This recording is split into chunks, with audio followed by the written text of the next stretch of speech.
അമൃത് Veni hair elixir presents daily news പ്രഭാത വാർത്തകൾ powered by Pulimoottil silks KSFE. ഈ ആണുങ്ങൾക്ക് മാത്രം എന്താ ഇത്ര അധികം നെറ്റ് കെയറിലും ഹെയർ ലോസ് ഒക്കെ ഉണ്ടാവണേ? ആണുങ്ങളുടെ ഹെയർ ലോസിന്റെ മേജർ റീസൺസ് തന്നെ ഡിഫറെന്റ് ആണ്. സ്കാൽപ്പിലുള്ള 5 ആൽഫ റിഡക്ടേസ് എന്ന എൻസൈം നിങ്ങളുടെ ഹോർമോണുമായി ചേർന്ന് ഹെയർ ഫോളിക്കിൾസിനെ ചുരുക്കുന്നു. Amrit Veni hair elixir for men use ചെയ്യൂ. പുരുഷന്മാർക്ക് വേണ്ടി ബയോടെക്നോളജി പ്രകാരം പ്രത്യേകം ഡെവലപ്പ് ചെയ്തത്. നമസ്കാരം, ഞാൻ ഡെയ്സി ബിജു. ഡെയിലി ന്യൂസിന്റെ പ്രഭാത വാർത്തകളിലേക്ക് സ്വാഗതം. ഇന്ന് ഫെബ്രുവരി 15 ശനിയാഴ്ച. ഗാസ വിഷയത്തിൽ കടുത്ത നിലപാട് ഇന്ന് സ്വീകരിക്കുമെന്ന് US പ്രസിഡന്റ് ഡൊണാൾഡ് ട്രംപ്. പലസ്തീൻകാരെ സമീപ രാഷ്ട്രങ്ങളിലേക്ക് മാറ്റി ഗാസ സ്വന്തമാക്കുമെന്ന ഭീഷണി ആവർത്തിച്ച ദിവസങ്ങൾക്കുള്ളിലാണ് ട്രംപിന്റെ പ്രഖ്യാപനം. ഗാസയിലെ 20 ലക്ഷത്തിലേറെ വരുന്ന പലസ്തീൻകാർ ഒഴിഞ്ഞു പോകണമെന്നാണ് ട്രംപിന്റെ നിലപാട്. ഗാസ US ഏറ്റെടുത്ത് അവിടെ ഉല്ലാസ കേന്ദ്രം നിർമ്മിക്കുമെന്ന അധികാരമേറ്റതിന് പിന്നാലെ ട്രംപ് പ്രഖ്യാപിച്ചത് രാജ്യാന്തര പ്രതിഷേധത്തിന് ഇടയാക്കിയിരുന്നു. കോട്ടയം സർക്കാർ നഴ്സിംഗ് കോളേജ് ഹോസ്റ്റലിൽ നടന്ന റാഗിംഗുമായി ബന്ധപ്പെട്ട് college principal professor Sulekha AT, assistant വാർഡന്റെ ചുമതലയുള്ള assistant professor Ajeesh P. Mani എന്നിവരെ അന്വേഷണ വിധേയമായി ആരോഗ്യവകുപ്പ് സസ്പെൻഡ് ചെയ്തു. കോളേജ് ഹോസ്റ്റലിലെ റാഗിംഗ് തടയുന്നതിലും ഇടപെടുന്നതിലും വീഴ്ച പറ്റിയെന്ന് കണ്ടെത്തിയതിനെ തുടർന്നാണ് നടപടി. ഹോസ്റ്റലിലെ ഹൌസ് കീപ്പർ കം സെക്യൂരിറ്റിയെ അടിയന്തരമായി നീക്കം ചെയ്യാനും നിർദ്ദേശം നൽകി ഉത്തരവായി. തൃശൂർ ചാലക്കുടിയിൽ പട്ടാപ്പകൽ ബാങ്ക് കൊള്ള. ഫെഡറൽ ബാങ്കിന്റെ പോട്ട ശാഖയിലാണ് കത്തി കാണിച്ച് ഭീഷണിപ്പെടുത്തി പണം കവർന്നത്. കൌണ്ടറിലെത്തിയ അക്രമി കത്തിക്കാട്ടി ഭീഷണിപ്പെടുത്തി ഗ്ലാസ് തല്ലി തകർത്ത ശേഷം പണം കവരുകയായിരുന്നു. ബൈക്കിലെത്തിയ അക്രമിയാണ് കവർച്ച നടത്തിയത്. 15 ലക്ഷം രൂപയാണ് നഷ്ടപ്പെട്ടിരിക്കുന്നതെന്ന് അധികൃതർ അറിയിച്ചു. ചാലക്കുടിയിലെ ഫെഡറൽ ബാങ്കിന്റെ പോട്ട ശാഖയിൽ കത്തി കാണിച്ച് ഭീഷണിപ്പെടുത്തി പണം കവർന്ന സംഭവത്തിൽ പ്രതിക്കായുള്ള അന്വേഷണം പോലീസ് ഊർജിതമാക്കി. കവർച്ച നടത്തിയ പ്രതിയെക്കുറിച്ച് പോലീസിന് നിർണായക വിവരം ലഭിച്ചു. എൻട്രോക്ക് എന്ന സ്കൂട്ടറിലാണ് പ്രതി എത്തിയതെന്ന് കണ്ടെത്തി. ക്യാഷ് കൌണ്ടറിൽ 45 ലക്ഷം രൂപയുണ്ടായിട്ടും 3 ബണ്ടിൽ നോട്ടുകൾ മാത്രമാണ് പ്രതിയെടുത്തത്. ചാലക്കുടി പോട്ടയിലെ ഫെഡറൽ ബാങ്ക് ശാഖയിലുണ്ടായ മോഷണത്തിലെ പ്രതിക്കായി അന്വേഷണം എറണാകുളം ജില്ലയിലേക്കും വ്യാപിപ്പിച്ച് പോലീസ്. മോഷ്ടാവ് എറണാകുളം ഭാഗത്തേക്ക് കടന്നെന്നാണ് പോലീസിന്റെ നിഗമനം. അങ്കമാലിയിൽ നിന്ന് കിട്ടിയ CCTV ദൃശ്യങ്ങൾ കേന്ദ്രീകരിച്ച് പോലീസ് അന്വേഷണം ആരംഭിച്ചു. SP-യുടെ നേതൃത്വത്തിൽ പ്രത്യേക അന്വേഷണ സംഘത്തിന് രൂപം നൽകിയിട്ടുണ്ടെന്നും DIG പറഞ്ഞു. കോഴിക്കോട് കൊയിലാണ്ടി മണക്കുളങ്ങര ദേവീക്ഷേത്രത്തിൽ ആനകൾ ഇടഞ്ഞോടിയുണ്ടായ അപകടത്തിൽ ജീവൻ പൊലിഞ്ഞവർക്ക് നാടിന്റെ അന്ത്യാഞ്ജലി. പൊതുദർശനത്തിന് ശേഷമായിരുന്നു രാജൻ, അമ്മുക്കുട്ടി, ലീല എന്നിവരുടെ സംസ്കാര ചടങ്ങുകൾ. 100 കണക്കിന് ആളുകൾ അന്തിമോപചാരം അർപ്പിക്കാൻ എത്തി. കൊയിലാണ്ടി കുറുവങ്ങാട് ക്ഷേത്രത്തിൽ ആന ഇടഞ്ഞ സംഭവത്തിൽ വ്യത്യസ്ത കണ്ടെത്തലുകളുമായി വനം, റവന്യൂ വകുപ്പുകൾ. ആന ഇടയാൻ കാരണം പടക്കമല്ലെന്നും പിന്നിൽ വരികയായിരുന്ന ഗോകുൽ മുന്നിൽ കയറിയതാണ് പീതാംബരനെ പ്രകോപിപ്പിച്ചതെന്നുമാണ് വനം വകുപ്പിന്റെ കണ്ടെത്തൽ. ആനകളുടെ തൊട്ടടുത്ത് പടക്കം പൊട്ടിക്കരുത് എന്ന നാട്ടാന പരിപാലന ചട്ടത്തിലെ നിർദ്ദേശം ലംഘിക്കപ്പെട്ടതായി റവന്യൂ വകുപ്പും പറയുന്നു. ഇരു റിപ്പോർട്ടുകളും മന്ത്രി AK ശശീന്ദ്രന് കൈമാറും. കൊയിലാണ്ടിയിലെ ക്ഷേത്രോത്സവത്തിനിടെ ആനകൾ ഇടഞ്ഞുണ്ടായ അപകടത്തിന്റെ പശ്ചാത്തലത്തിൽ കോഴിക്കോട് ജില്ലയിൽ ആന എഴുന്നള്ളിപ്പുകൾ ഒരാഴ്ചത്തേക്ക് നിർത്തിവെക്കാൻ ജില്ലാതല മോണിറ്ററിംഗ് കമ്മിറ്റിയുടെ തീരുമാനം. കോഴിക്കോട് ADMന്റെ അധ്യക്ഷതയിൽ ചേർന്ന നാട്ടാന പരിപാലനവുമായി ബന്ധപ്പെട്ട് ജില്ലാതല മോണിറ്ററിംഗ് കമ്മിറ്റിയുടെ അടിയന്തര യോഗത്തിന്റേതാണ് തീരുമാനം. ആന എഴുന്നള്ളിപ്പുമായി ബന്ധപ്പെട്ട് നൽകുന്ന അനുമതി, ഉത്തരവിൽ പറയുന്ന നിബന്ധനകൾ പൂർണ്ണമായും പാലിക്കാതെ അശ്രദ്ധമായി എഴുന്നള്ളിപ്പ് നടത്തിയ മണക്കുളങ്ങര ഭഗവതി ക്ഷേത്രത്തിന്റെ രജിസ്ട്രേഷൻ റദ്ദ് ചെയ്യാനും യോഗം തീരുമാനിച്ചു. ജില്ലാ മോണിറ്ററിംഗ് കമ്മിറ്റി നൽകുന്ന അനുമതി ഉത്തരവിൽ പറയുന്ന എല്ലാ നിബന്ധനകളും ബന്ധപ്പെട്ട ക്ഷേത്ര ഭാരവാഹികളും ഉത്സവ കമ്മിറ്റികളും നിർബന്ധമായും പാലിക്കേണ്ടതാണെന്നും യോഗം മുന്നറിയിപ്പ് നൽകി. കൊയിലാണ്ടി കുറുവങ്ങാട് ക്ഷേത്രത്തിൽ ആനകൾ ഇടഞ്ഞുണ്ടായ അപകടത്തിൽ ആനയുടെ ഉടമസ്ഥർക്കും ക്ഷേത്രം ഭാരവാഹികൾക്കുമെതിരെ കേസെടുക്കാൻ നിർദ്ദേശം നൽകിയതായി വനമന്ത്രി AK ശശീന്ദ്രൻ. നാട്ടാന പരിപാലന ചട്ടം ലംഘിച്ചതായി കണ്ടെത്തിയതായും മന്ത്രി പറഞ്ഞു. വിഷയത്തിൽ ഇടപെട്ട ഹൈക്കോടതി ആനയുടെ ഉടമസ്ഥരായ ഗുരുവായൂർ ദേവസ്വം ബോർഡിനോട് വിശദീകരണം നൽകാൻ നിർദ്ദേശിച്ചു. കോട്ടയം നഴ്സിംഗ് കോളേജിലെ റാഗിംഗ് വിഷയത്തിൽ പ്രതികരണവുമായി SFI സംസ്ഥാന സെക്രട്ടറി PM ആർഷോ. നഴ്സിംഗ് കോളേജിലേത് ക്രിമിനലുകൾ കാണിച്ച തോന്നിവാസമെന്നും അത് SFIയുടെ മുകളിൽ ചാരിവെക്കരുതെന്നും ആർഷോ പറഞ്ഞു.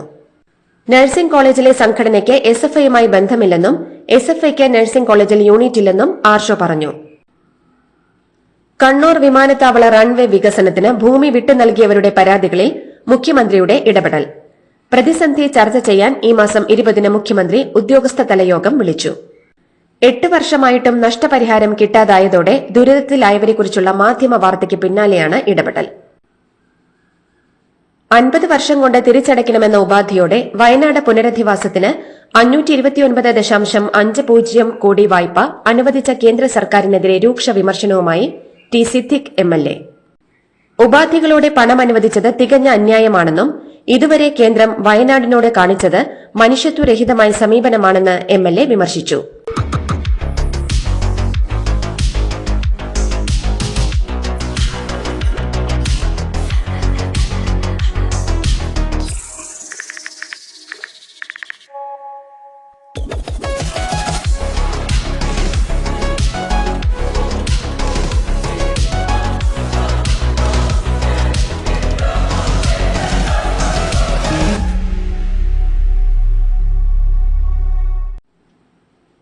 സംസ്ഥാനത്ത് വീണ്ടും ചൂട് കൂടുന്നു. ഇന്നും കേന്ദ്ര കാലാവസ്ഥാ വകുപ്പ് താപനില മുന്നറിയിപ്പ് പ്രഖ്യാപിച്ചു. കേരളത്തിൽ ഒറ്റപ്പെട്ടയിടങ്ങളിൽ സാധാരണയേക്കാൾ 2 ഡിഗ്രി മുതൽ 3 ഡിഗ്രി വരെ താപനില ഉയരാൻ സാധ്യതയുണ്ടെന്ന് കേന്ദ്ര കാലാവസ്ഥാ വകുപ്പ് മുന്നറിയിപ്പ് നൽകി. ഉയർന്ന താപനിലയും ഈർപ്പമുള്ള വായുവും കാരണം ചൂടും അസ്വസ്ഥതയുമുള്ള കാലാവസ്ഥയ്ക്ക് സാധ്യതയുണ്ടെന്നും ജാഗ്രത വേണമെന്നും മുന്നറിയിപ്പിൽ പറയുന്നു. സപ്ലൈകോ മാനേജിംഗ് ഡയറക്ടറായി അശ്വതി ശ്രീനിവാസ് ചുമതലയേറ്റു. തിരുവനന്തപുരം സബ് കളക്ടർ, എറണാകുളം ജില്ലാ ഡെവലപ്മെന്റ് കമ്മീഷണർ എന്നീ നിലകളിൽ സേവനമനുഷ്ഠിച്ചിട്ടുണ്ട്. NITI Aayog assistant secretary, Palakkad assistant collector എന്നീ പദവികളിലും അശ്വതി ജോലി ചെയ്തിരുന്നു. പാതിവില തട്ടിപ്പ് കേസുമായി ബന്ധപ്പെട്ട് റിപ്പോർട്ടർ ചാനലിന് വക്കീൽ നോട്ടീസ് അയച്ച് മാത്യു കുഴൽനാടൻ MLA. തനിക്കെതിരെ നൽകിയ അടിസ്ഥാനരഹിതമായ വാർത്ത പിൻവലിച്ച് നിരുപാധികം മാപ്പ് പറയണമെന്നാവശ്യപ്പെട്ടാണ് മാത്യു കുഴൽനാടൻ MLA വക്കീൽ നോട്ടീസ് അയച്ചത്. ഒരാഴ്ചയ്ക്കകം നടപടി ഉണ്ടായില്ലെങ്കിൽ സിവിൽ, ക്രിമിനൽ, മാനനഷ്ട കേസുമായി മുന്നോട്ടു പോകുമെന്നും വക്കീൽ നോട്ടീസിൽ മാത്യു കുഴൽനാടൻ മുന്നറിയിപ്പ് നൽകി.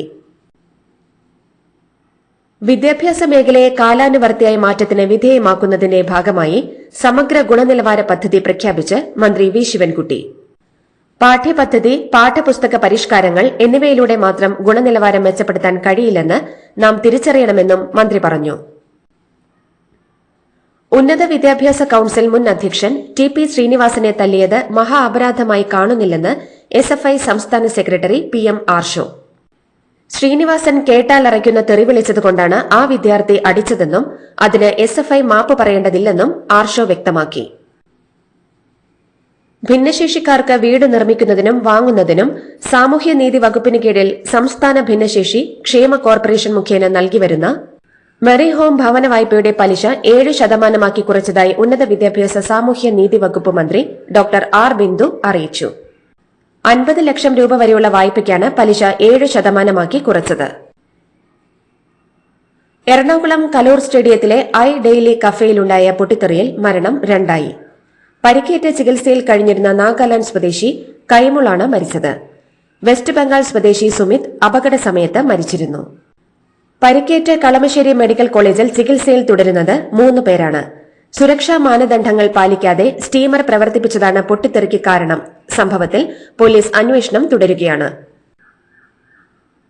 കോഴിക്കോട് വടകരയിൽ 9 വയസ്സുകാരി ദൃശാനയെ വാഹനമിടിച്ച് കോമയിലാക്കുകയും മുത്തശ്ശി ബേബി മരിക്കുകയും ചെയ്ത കേസിൽ പോലീസ് കുറ്റപത്രം സമർപ്പിച്ചു. Vadakara judicial first class magistrate കോടതിയിലാണ് കുറ്റപത്രം സമർപ്പിച്ചത്. അശ്രദ്ധമായി അമിത വേഗതയിൽ വാഹനമോടിക്കുക, അശ്രദ്ധമായി വാഹനമോടിച്ച് മരണം സംഭവിക്കുക, തെളിവ് നശിപ്പിക്കുക തുടങ്ങിയവയ്ക്കൊപ്പം മോട്ടോർ വെഹിക്കിൾ ആക്ട് വകുപ്പുകളും കുറ്റപത്രത്തിൽ ചേർത്തിട്ടുണ്ട്. കോഴിക്കോട് ജില്ലയിൽ മലയോര ഹൈവേയുടെ പ്രവൃത്തി പൂർത്തീകരിച്ച തിരുവമ്പാടി മണ്ഡലത്തിലെ കോടഞ്ചേരി കക്കാടം പൊയിൽ റോഡ് ഉദ്ഘാടനം ഇന്ന് മുഖ്യമന്ത്രി പിണറായി വിജയൻ നിർവഹിക്കും. വൈകിട്ട് 3 മണിക്ക് Koodaranji Saint Sebastian higher secondary school മൈതാനിയിലാണ് പരിപാടി. കായംകുളത്തെ NTPC കേന്ദ്രീയ വിദ്യാലയം അടച്ചുപൂട്ടുന്നത് ഒഴിവാക്കുന്നത് സംബന്ധിച്ച് ഉന്നതതല യോഗം ചേരാൻ സുപ്രീം കോടതിയുടെ നിർദ്ദേശം. കേന്ദ്ര വിദ്യാഭ്യാസ സെക്രട്ടറിക്കാണ് സുപ്രീം കോടതി നിർദ്ദേശം നൽകിയത്. കോൺഗ്രസ് നേതാവ് രമേശ് ചെന്നിത്തല നൽകിയ ഹർജിയിലാണ് സുപ്രീം കോടതിയുടെ നിർണായക ഇടപെടൽ. കേരള ഹോട്ടൽ ആൻഡ് റെസ്റ്റോറന്റ് അസോസിയേഷന്റെ 3 ദിവസം നീളുന്ന സംസ്ഥാന സമ്മേളനത്തിന് തൃശൂരിൽ പ്രൌഢോജ്വല തുടക്കം. സമ്മേളനത്തോടനുബന്ധിച്ചുള്ള hotel expo P Balachandran MLA ഉദ്ഘാടനം ചെയ്തു.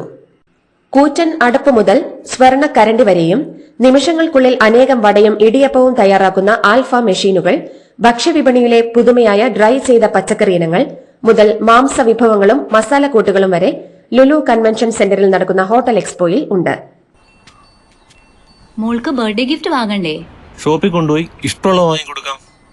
അപ്പൊ ഏട്ടൻ വരുന്നുണ്ടോ?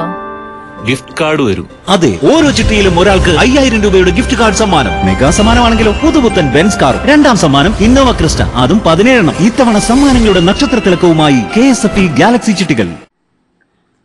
വധശിക്ഷയ്ക്ക് വിധിക്കപ്പെട്ട് യമനിലെ ജയിലിൽ കഴിയുന്ന നിമിഷപ്രിയയുടെ മോചനത്തിനായുള്ള കേന്ദ്ര സർക്കാർ ഇടപെടൽ കാര്യക്ഷമമല്ലെന്ന വിമർശനവുമായി സേവ് നിമിഷപ്രിയ ആക്ഷൻ കൌൺസിൽ അംഗങ്ങൾ. കേന്ദ്ര വിദേശകാര്യ സഹമന്ത്രി കീർത്തിവർദ്ധൻ സിംഗ് ഇന്നലെ രാജ്യസഭയിൽ നൽകിയ മറുപടി പൂർണ്ണമായും ശരിയല്ലെന്നും കൊല്ലപ്പെട്ട തലാൽ മുഹമ്മദിന്റെ കുടുംബത്തിന് ദിയാധനമായ $40,000 ലഭ്യമാക്കിയെന്ന് കേന്ദ്രമന്ത്രി പറഞ്ഞത് തെറ്റാണെന്നും കുടുംബം ഇതുവരെ പണം സ്വീകരിക്കാൻ തയ്യാറായിട്ടില്ലെന്നും ദില്ലി ഹൈക്കോടതിയെ സമീപിച്ച ശേഷമാണ് നിമിഷപ്രിയയുടെ അമ്മയ്ക്ക് യമനിലേക്ക് പോകാനുള്ള സഹായം പോലും കേന്ദ്ര സർക്കാർ നൽകിയതെന്നും സുഭാഷ് ചന്ദ്രൻ പറഞ്ഞു. കേന്ദ്ര സർക്കാർ നടപടികൾ ഊർജിതമാക്കണമെന്നും അദ്ദേഹം ആവശ്യപ്പെട്ടു. ഹിന്ദു മുന്നണിയുടെ റാലിക്ക് അനുമതി നിഷേധിച്ച് മദ്രാസ് ഹൈക്കോടതി. മധുര തിരുപ്പരൻകുന്നം ക്ഷേത്രത്തെ ചൊല്ലിയുള്ള തർക്കത്തിൽ ചെന്നൈയിൽ റാലി നടത്തണമെന്ന ഹിന്ദു മുന്നണിയുടെ ഹർജിയാണ് മദ്രാസ് ഹൈക്കോടതി തള്ളിയത്. വേലുമായി ചെന്നൈ നഗരത്തിലൂടെ റാലി നടത്തണമെന്നായിരുന്നു ആവശ്യം. സമൂഹത്തിന്റെ സമാധാന അന്തരീക്ഷത്തിന് ഭംഗം വരുത്തുന്ന ഒന്നും അനുവദിക്കാനാകില്ലെന്നും വിവിധ വിഭാഗക്കാർ ഐക്യത്തോടെ ജീവിക്കുന്ന സ്ഥലമാണ് മധുരയും ചെന്നൈയുമെന്നും കോടതി ചൂണ്ടിക്കാട്ടി. മണിപ്പൂരിൽ രാഷ്ട്രപതി ഭരണം ഏർപ്പെടുത്തിയതിനെ ചോദ്യം ചെയ്ത് മെയ്തേയ് വിഭാഗം. നിലവിലെ ഭിന്നത കൂട്ടാനേ രാഷ്ട്രപതി ഭരണം ഉപകരിക്കൂ എന്ന് മെയ്തേയ് വിഭാഗം മുന്നറിയിപ്പ് നൽകി. മണിപ്പൂരിൽ BJP തോൽവി സമ്മതിച്ചതിന്റെ തെളിവാണ് രാഷ്ട്രപതി ഭരണമെന്ന് രാഹുൽ ഗാന്ധി കുറ്റപ്പെടുത്തി. രാഷ്ട്രപതി ഭരണം ഏർപ്പെടുത്തിയതിന് പിന്നാലെ മണിപ്പൂരിൽ സുരക്ഷ കൂടുതൽ വർദ്ധിപ്പിച്ചു. ദില്ലി മുഖ്യമന്ത്രിയെ BJP ഇന്ന് പ്രഖ്യാപിച്ചേക്കാൻ സാധ്യത. US സന്ദർശനത്തിന് ശേഷം പ്രധാനമന്ത്രി നരേന്ദ്രമോദി ദില്ലിയിൽ തിരിച്ചെത്തുന്നതിന് പിന്നാലെ BJP നേതൃയോഗം ചേരും. MLA-മാരിൽ നിന്നു തന്നെയാകും മുഖ്യമന്ത്രിയെന്നാണ് വ്യക്തമാകുന്നത്. അമേരിക്കൻ പ്രസിഡന്റ് ഡൊണാൾഡ് ട്രംപുമായുള്ള സംയുക്ത വാർത്താ സമ്മേളനത്തിനിടെ അദാനിക്കെതിരായ കേസിനെക്കുറിച്ചുള്ള ചോദ്യത്തോട് അതൃപ്തിയോടെ പ്രതികരിച്ച നരേന്ദ്രമോദി. വ്യക്തികൾക്കെതിരായ കേസല്ല, 2 നേതാക്കൾ ചർച്ച ചെയ്യുന്നതെന്നായിരുന്നു മോദിയുടെ മറുപടി. അതേസമയം അഴിമതി എങ്ങനെ വ്യക്തിപരമായ കേസാകുമെന്ന് രാഹുൽ ഗാന്ധി ചോദിച്ചു. അമേരിക്കയിലേക്ക് അനധികൃതമായി കുടിയേറിയ 119 ഇന്ത്യക്കാരെ കൂടി ഈ വാരാന്ത്യത്തിൽ തിരിച്ചെത്തിക്കുമെന്ന് റിപ്പോർട്ട്. 2 വിമാനങ്ങളിലായി അമൃത്സർ അന്താരാഷ്ട്ര വിമാനത്താവളത്തിൽ എത്തുമെന്നാണ് റിപ്പോർട്ട്. പ്രധാനമന്ത്രി നരേന്ദ്രമോദിയുടെ US സന്ദർശനത്തിനിടെയാണ് ഇക്കാര്യം പുറത്തുവന്നത്. അനധികൃത കുടിയേറ്റക്കാരായി നാട് കടത്തപ്പെട്ട ഇന്ത്യക്കാരെ എത്തിക്കാൻ അമൃത്സർ വിമാനത്താവളം മാത്രം തിരഞ്ഞെടുക്കുന്നതിന് പിന്നിൽ കേന്ദ്ര സർക്കാരിന്റെ രാഷ്ട്രീയ ഗൂഢലക്ഷ്യങ്ങളാണെന്ന് പ്രതിപക്ഷം. പഞ്ചാബിനെ അപമാനിക്കുന്നതിന് വേണ്ടിയാണ് അനധികൃത കുടിയേറ്റക്കാരായി നാട് കടത്തപ്പെടുന്നവരെ എത്തിക്കാൻ കേന്ദ്രം പഞ്ചാബിനെ തന്നെ തിരഞ്ഞെടുക്കുന്നതെന്ന് പഞ്ചാബ് ധനകാര്യമന്ത്രി ഹർപാൽ സിംഗ് ചീമ ആരോപിച്ചു. അതേസമയം ഈ വിഷയം രാഷ്ട്രീയവൽക്കരിക്കുന്നതിന് പകരം ആളുകൾ എന്തുകൊണ്ട് ഈ നിയമവിരുദ്ധ വഴികൾ തിരഞ്ഞെടുക്കുന്നു എന്നതിൽ ആത്മപരിശോധന നടത്തണമെന്ന് പഞ്ചാബ് BJP അധ്യക്ഷൻ സുനിൽ ജാഖർ പറഞ്ഞു. രൂപയുടെ വിലയിടിവ് തുടരുന്നതിനിടെ ഇന്ത്യയിലേക്ക് പ്രവാസികൾ അയക്കുന്ന പണത്തിന്റെ തോത് കുത്തനെ കൂടിയെന്ന് റിപ്പോർട്ടുകൾ. 2024 ഡിസംബർ വരെ വിവിധ വിദേശ രാജ്യങ്ങളിൽ നിന്ന് ഇന്ത്യയിലെ ബാങ്കുകളിലെത്തിയത് $129.1 ബില്യൺ, അഥവാ 11,20,000 കോടി രൂപയാണ്. കഴിഞ്ഞ വർഷം പ്രവാസികളുടെ പണം ഏറ്റവും കൂടുതൽ സ്വീകരിച്ച രാജ്യവും ഇന്ത്യ തന്നെയാണ്. മുൻ വർഷത്തെ അപേക്ഷിച്ച് 14.3% വർധനയാണ് രേഖപ്പെടുത്തിയിട്ടുള്ളത്. ഇതോടുകൂടി ഡെയിലി ന്യൂസിന്റെ ഇന്നത്തെ പ്രഭാത വാർത്തകൾ സമാപിക്കുന്നു. ഡെയിലി ന്യൂസിന് വേണ്ടി വാർത്തകൾ വായിച്ചത് ഡെയ്സി ബിജു. ഡെയിലി ന്യൂസ് ലൈവ്.in വാർത്തകൾ വിരൽ തുമ്പിൽ.